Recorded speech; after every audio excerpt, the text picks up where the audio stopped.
ज्याला राहायला घर सुद्धा नव्हतं, भजन काय, कीर्तन काय, नामस्मरण काय, भगवंत कोण आहेत, ऋषी मुनी कोण आहेत, हे काहीच जिला माहीत नव्हतं, ती असणारी शबरी माता.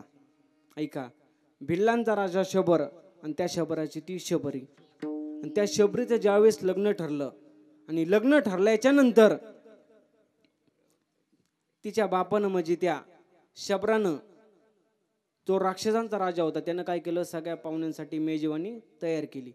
आणि ते मेजवानी काय आपल्यासारखे गुलाबजाम, बर्फी, वरण भात, लाडू बिडू हे असे नव्हते, तर ते मांस भक्षण करायचे.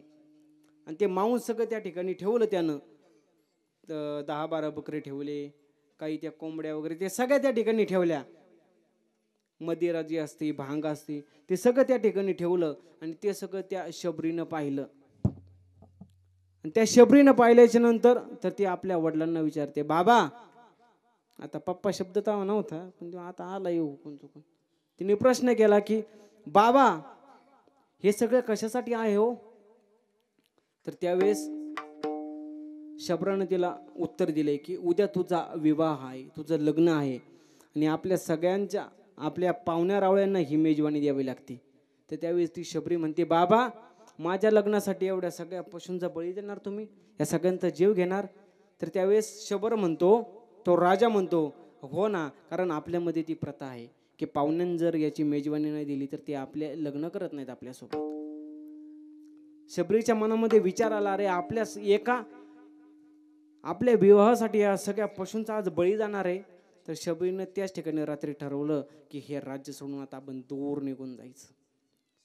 शबरी लांब एका ठिकाणी अरण्यात निघून गेली. परंतु ऐका ना, तो भिल्लांचा राजा शबर होता, त्याला त्या अरण्याचं प्रत्येक ठिकाणा सगळा माहीत होता. शबरीला वाटलं आपला बाप राजा आहे आणि हे सगळं अरण्य पिंजून काढील आणि आपल्याला त्या ठिकाणी काय करेल, घेऊन जाईल आणि आपलं लग्न लावून देईल आणि माझ्या एकीच्या लग्नासाठी या सगळ्या पशु पक्ष्यांचा बळी द्यावा लागेल. तर त्या अरण्यामध्ये एका ठिकाणी एक उंट मेलेला होता बघा. त्या उंटाच्या पोटामध्ये शबरी जाऊन राहिली बघा.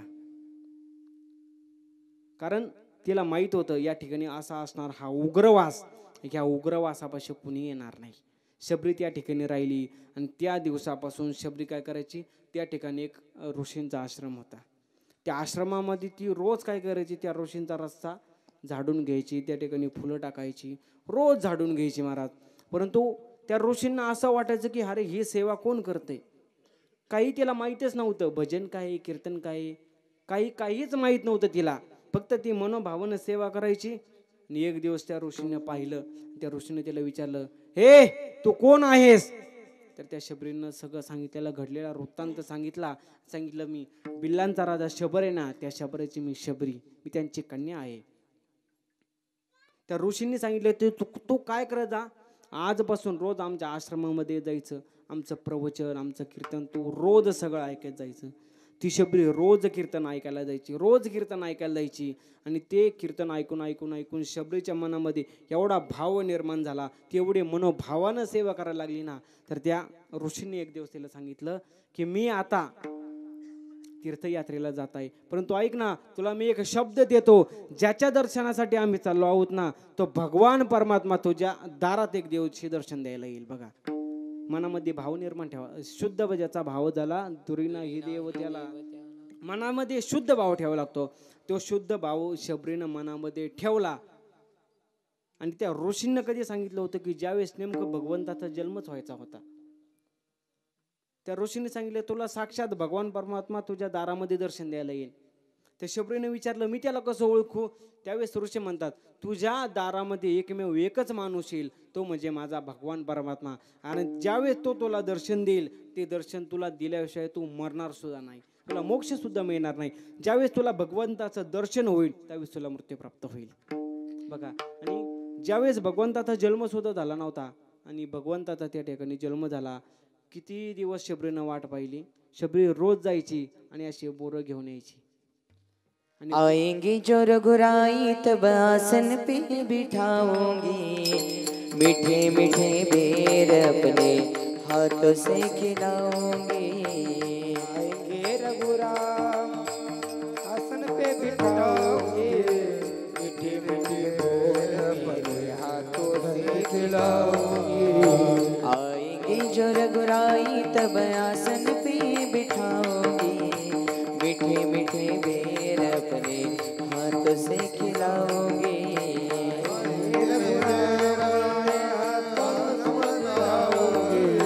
मीठे मीठे बेर अपने हाथों से खिलाओगी। साथ साथ लक्ष्मण जी का दर्शन होगा, शबद की कुटियों का पावन होगा। जब मेरे राम जी का आवन होगा, शबद की कुटियों का पावन होगा। जब मेरे राम जी का आवन होगा, शबरी के कुटियों का पावन होगा। जब मेरे राम जी का आवन होगा, शबरी के कुटियों का पावन होगा। बगिया में जाकर के फूल तोड़ लाओगे, फूल तोड़ लाओगे, मैं हार बनाओगे।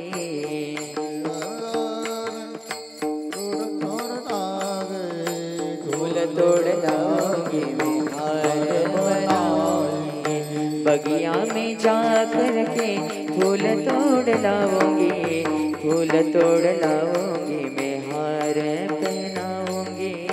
बगिया में जाकर के फूल तोड़ लाओगी, फूल तोड़ लाओगी, हार बनाओगी।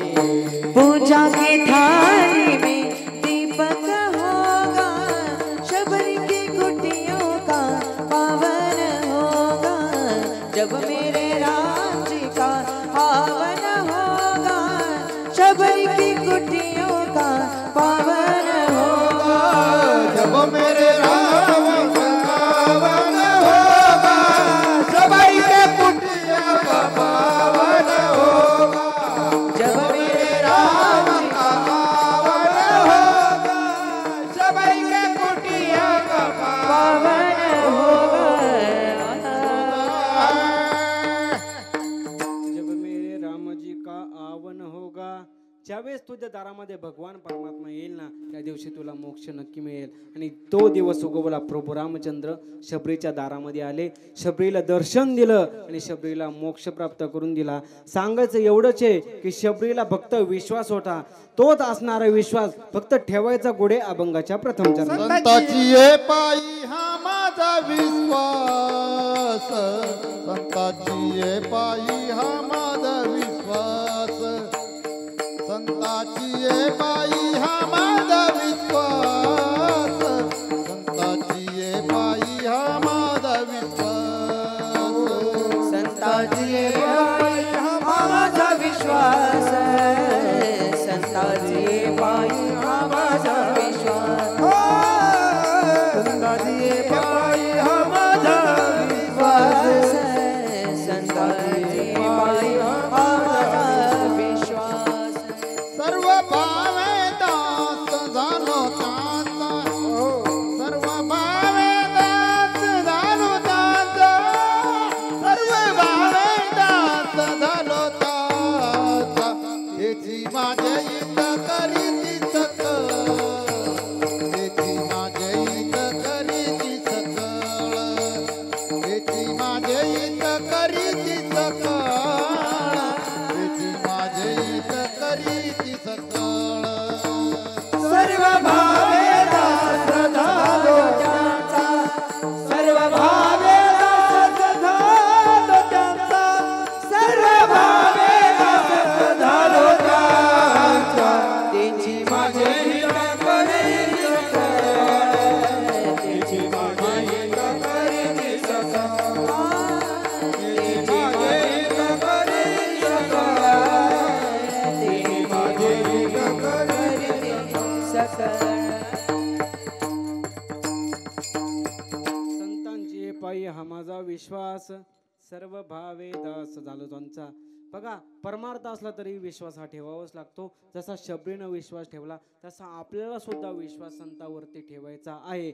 अजून कोणी ठेवलं तर ते तुम्हाला एका उदाहरणामध्ये सांगणार आहे. विठाला विठ्ठला विठ्ठला विठ्ठला विठ्ठला विठ्ठला विठ्ठला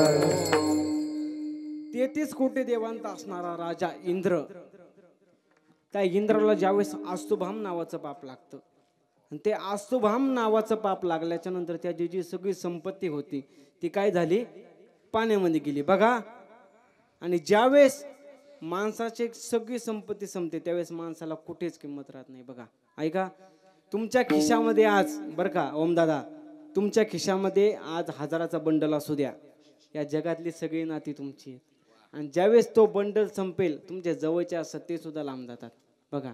तसा त्याचा अर्थ नावाचा पुरुषार्थ पाण्यामध्ये गेला आणि तो सगळा तब्बल काय झाला, भिकारी झाला आपल्या भाषेत. त्याच्याकडे काहीच राहिलं नाही.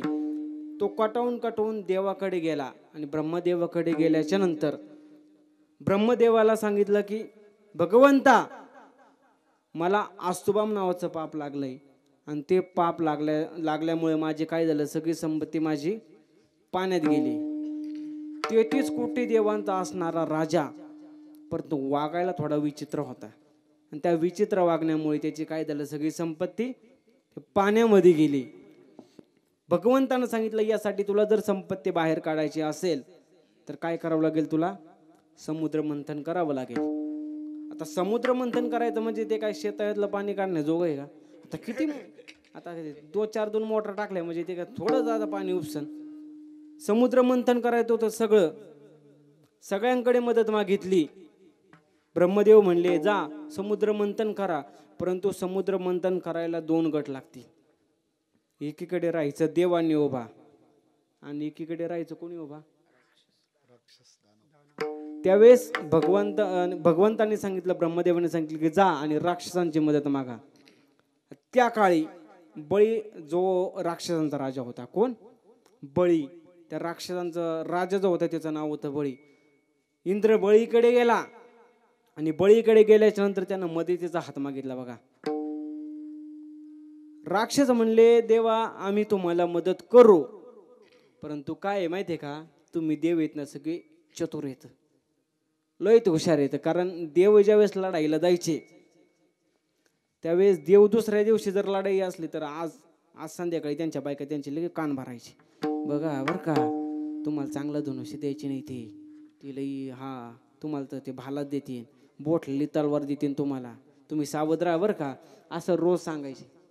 बरोबर आहे ना, त्यांचं नाही सांगायचं, तुमचं सांगतोय मी. पुढे जरी निघलं का बघा बरं का, तो भाव आहे ना तुमचा, ती वरची बटई तुम्हाला द्यायचं नाही, गावाचं जिथं गहू चांगलं येतो ते तुम्हाला द्यायचं नाही बघा बरं का, तो बोरच देईन तुम्हाला, तो कोरडा बोर येतो घेऊ नका. चालतं ना असं आपल्याकडे बघा. असं झाल्याच्या नंतर समुद्र मंथन करायचं ठरलं.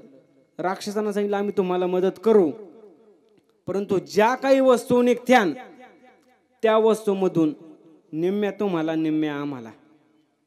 इंद्र म्हणाला ठीक आहे, काही हरकत नाही, अर्ध्या वस्तू आम्ही तुम्हाला देऊ आणि अर्ध्या आम्हाला ठेवू.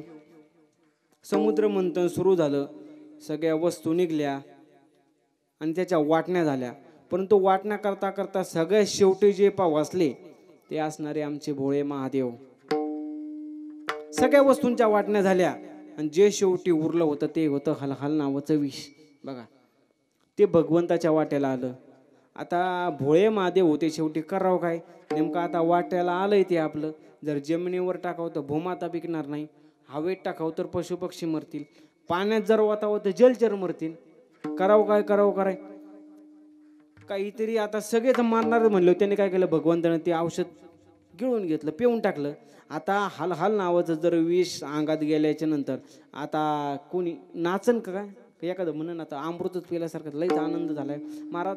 त्यांच्या अंगाचा दहा सुरू झाला, त्यांच्या पोटामध्ये अग्नी निर्माण झाला, एवढे त्यांचे हाल व्हायला लागले तर त्याला काही गणनाच राहिली नाही. ते पर्वतावरती गेले, नाचले, शीतल चंद्र डोक्यावरती घेवला, परंतु काहीच फरक नाही त्याचा. आणि शेवटी कटवून माणसं काय करतात मग, पेशंट म्हणून झोपत येतं.